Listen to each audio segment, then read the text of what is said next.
ஆமாங்க, நான் தான் வேட்பாளர் நிக்கிறேங்கண்ணா. இன்னைக்கு இல்லாத ஒரு நாள் கண்டிப்பா வந்து கண்டிப்பா நன்றி. எல்லாத்திட்டையும் சொல்லுங்கண்ணா. கண்டிப்பா சரிம்மா. கண்டிப்பா 1000 2000 5000 போயிட்டே இருக்குது. நாட்டுக்கு எல்லாம் இலவசத்தை கொடுத்து காசை கொடுத்து ரொம்ப தொலைச்சிட்டு இருக்காங்க. என்ன திருப்பி நம்ம தலையில கடனாளி ஆக்கி குறைச்சிருவானுங்க. அதான் பிரச்சனை. வர வைக்கணுங்கிற கட்டாயமான சூழ்நிலை தான் இது.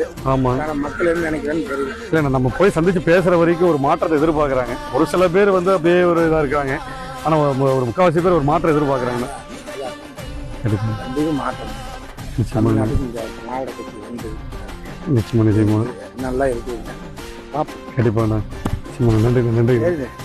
அதை சொல்லுங்க. கண்டிப்பா விவசாயி ஓட்டு பாருங்க, ஓட்ட அப்புறம் பாருங்க நாட்டை.